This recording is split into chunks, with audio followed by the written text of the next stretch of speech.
Quenta Silmarillion, the history of the Silmarils.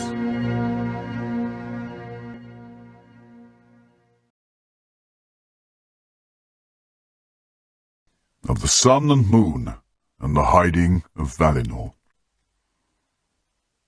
It is told that after the flight of Melkor, the Valar sat long unmoved upon their thrones in the Ring of Doom.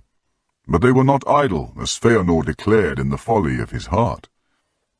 For the Valar may work many things with thought rather than with hands, and without voices, in silence, they may hold counsel one with another. Thus they held vigil in the night of Valinor, and their thought passed back beyond Ea, and forth to the End. Yet neither wisdom nor power assuaged their grief, and the knowing of evil in the hour of its being. And they mourned not more for the death of the trees than for the marring of Fëanor. Of the works of Melkor, one of the most evil. For Fëanor was made the mightiest in all parts of body and mind, in valor, in endurance, in beauty, in understanding, in skill, in strength, and in subtlety alike, of all the children of Ilúvatar, and a bright flame was in him. The works of wonder for the glory of Arda that he might otherwise have wrought, only Manwë might in some measure conceive. And it was told by the Vanyar who held vigil with the Valar, that when the messengers declared to Manwë the answers of Fëanor to his heralds, Manwë wept and bowed his head. But at that last word of Fëanor, that at the least the Noldor should do deeds to live in song forever, he raised his head as one that hears a voice far off, and he said, "So shall it be. Dear bought those songs shall be accounted, and yet shall be well bought, for the price could be no other. Thus even as Eru spoke to us, shall beauty not before conceived be brought into Ea, and evil yet be good to have been." But Mandos said, "And yet remain evil. To me shall Fëanor come soon." But when at last the Valar learned that the Noldor had indeed passed out of Aman and were come back into Middle-earth, they arose and began to set forth in deeds those counsels which they had taken in thought for the redress of the evils of Melkor. Then Manwë bade Yavanna and Nienna to put forth all their powers of growth and healing, and they put forth all their powers upon the trees. But the tears of Nienna availed not to heal their mortal wounds, and for a long while Yavanna sang alone in the shadows. Yet even as hope failed, and her song faltered, Telperion bore at last upon a leafless bough one great flower of silver, and Laurelin a single fruit of gold. These Yavanna took, and then the trees died, and their lifeless stems stand yet in Valinor, a memorial of vanished joy. But the flower and the fruit Yavanna gave to Aula, and Manwë hallowed them, and Aula and his people made vessels to hold them and preserve their radiance, as is said in the Narrated, the Song of the Sun and Moon. These vessels the Valar gave to Varda, that they might become lamps of heaven, outshining the ancient stars, being nearer to Arda. And she gave them power to traverse the lower regions of Ilmen, and set them to voyage upon appointed courses above the girdle of the earth, from the west unto the east, and to return. These things the Valar did, recalling in their twilight the darkness of the lands of Arda, and they resolved now to illumine Middle-earth, and with light to hinder the deeds of Melkor. For they remembered the Avari that remained by the waters of their awakening, and they did not utterly forsake the Noldor in exile. And Manwë knew also that the hour of the coming of men was drawn nigh. And it is said indeed, that even as the Valar made war upon Melkor for the sake of the Quendi, so now for that time they forbore for the sake of the Hildor, the aftercomers, the younger children of Ilúvatar. For so grievous had been the hurts of Middle-earth in the war upon Utumno, that the Valar feared lest even worse should now befall. Whereas the Hildor should be mortal and weaker than the Quendi to withstand fear and tumult. Moreover, it was not revealed to Manwë where the beginning of men should be, north, south, or east. Therefore the Valar sent forth light, but made strong the land of their dwelling. Isil the Sheen, the Vanyar of old, named the moon, flower of Telperion in Valinor. And Anar the fire-golden, fruit of Laurelin, they named the sun. But the Noldor named them also Rana, the wayward, and Vazar, the heart of fire that awakens and consumes. For the sun was set as a sign for the awakening of men and the waning of the elves, but the moon cherishes their memory. The maiden whom the Valar chose from among the Maiar to guide the vessel of the sun was named Arion, and he that steered the island of the moon was Tilion. In the days of the trees, Arion had tended the golden flowers in the gardens of Varna, and watered them with the bright dews of Laurelin. But Tilion was a hunter of the company of Orome, and he had a silver bow. He was a lover of silver, and when he would rest, he forsook the woods of Orome, and going into Lorien, he lay in dream by the pools of Este, in Telperion's flickering beams, and he begged to be given the task of tending forever the last flower of silver. Arion the maiden was mightier than he, and she was chosen because she had not feared the heats of Laurelin, and was unhurt by them, being from the beginning a spirit of fire, whom Melkor had not deceived nor drawn to his service. Too bright were the eyes of Arion for even the Eldar to look on, and leaving Valinor, she forsook the form and raiment which, like the Valar, she had worn there, and she was as a naked flame, terrible in the fullness of her splendor. Isil was first wrought and made ready, and first rose into the realm of the stars, and was the elder of the new lights, as was Telperion of the trees. Then for a while the world had moonlight, and many things stirred and woke that had waited long in the sleep of Yavanna. The servants of Morgoth were filled with amazement, but the elves of the outer lands looked up in delight, and even as the moon rose above the darkness in the west, Fingolfin let blow his silver trumpets, and began his march into Middle-earth, and the shadows of his host went long and black before them. Tilion had traversed the heaven 7 times, and thus was in the furthest east when the vessel of Arion was made ready. Then Anar arose in glory, and the first dawn of the sun was like a great fire upon the towers of the Pelori. The clouds of Middle-earth were kindled, and there was heard the sound of many waterfalls.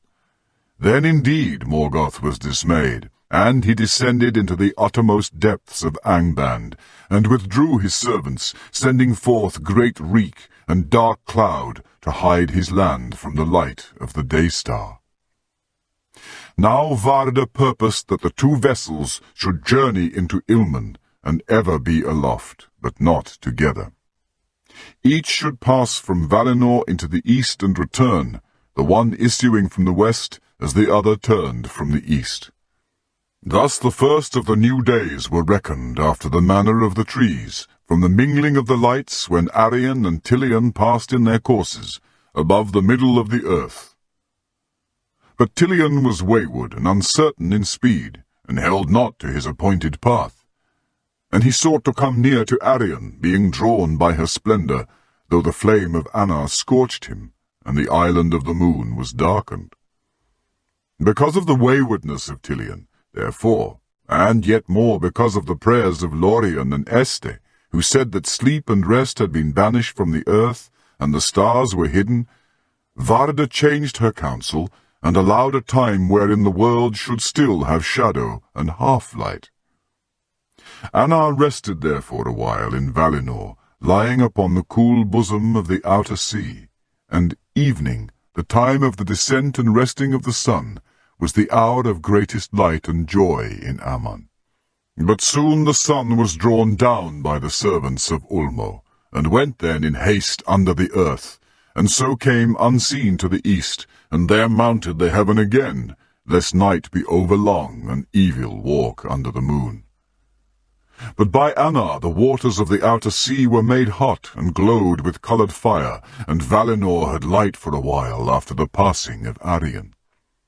Yet as she journeyed under the earth, and drew towards the east, the glow faded, and Valinor was dim, and the Valar mourned then most for the death of Laurelin. At dawn the shadows of the mountains of defence lay heavy on the blessed realm. Varda commanded the moon to journey in like manner, and passing under earth to arise in the east, but only after the sun had descended from heaven. But Tilion went with uncertain pace, as yet he goes, and was still drawn towards Arion, as he shall ever be. So that often both may be seen above the earth together, or at times it will chance that he comes so nigh that his shadow cuts off her brightness, and there is a darkness amid the day. Therefore, by the coming and going of Anna, the Valar reckoned the days thereafter, until the change of the world.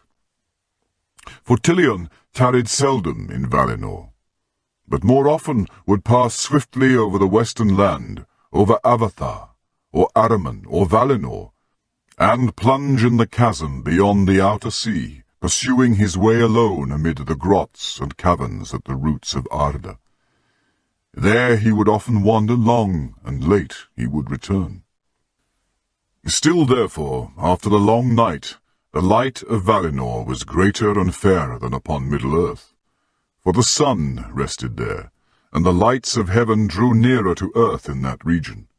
But neither the sun nor the moon can recall the light that was of old, that came from the trees before they were touched by the poison of Ungoliant. That light lives now in the Silmarils alone. But Morgoth hated the new lights, and was for a while confounded by this unlooked-for stroke of the Valar. Then he assailed Tilion, sending spirits of shadow against him, and there was strife in Ilmen beneath the paths of the stars. But Tilion was victorious, and Arion Morgoth feared with a great fear, but dared not come nigh her, having indeed no longer the power. For as he grew in malice and sent forth from himself the evil that he conceived in lies and creatures of wickedness, his might passed into them and was dispersed.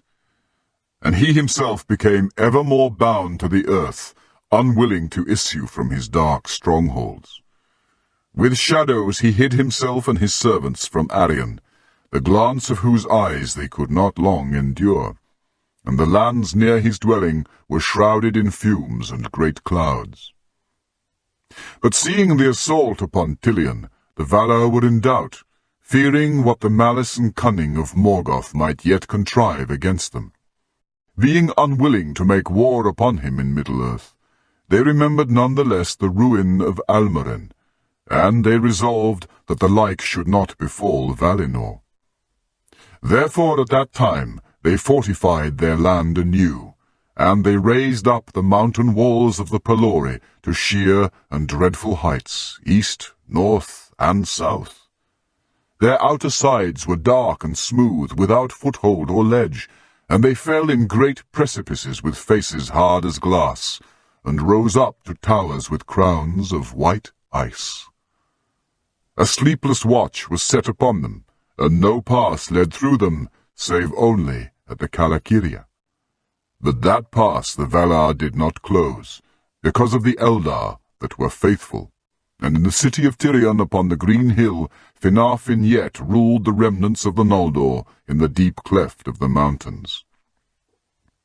For all those of elven race, even the Vanya and Ingwe their lord, must breathe at times the outer air, and the wind that comes over the sea from the lands of their birth. And the Valar would not sunder the Teleri wholly from their kin. But in the Calakiria they set strong towers and many sentinels, and at its issue upon the plains of Valmar a host was encamped, so that neither bird, nor beast, nor elf, nor man, nor any creature beside that dwelt in Middle-earth could pass that leaguer. And in that time also, which songs call Nurtale Valinoreva, the hiding of Valinor, the enchanted isles, was set, and all the seas about them were filled with shadows and bewilderment. And these isles were strung as a net in the shadowy seas from the north to the south, before Tol Eressëa, the lonely isle, is reached by one sailing west. Hardly might any vessel pass between them, for in the dangerous sounds the waves sighed forever upon dark rocks shrouded in mist. And in the twilight a great weariness came upon mariners and a loathing of the sea. But all that ever set foot upon the islands were there entrapped, and slept until the change of the world. Thus it was that as Mandos foretold to them in Ahriman, the blessed realm was shut against the Noldor. And of the many messengers that in after days sailed into the west, none came ever to Valinor, save one only, the mightiest mariner of song.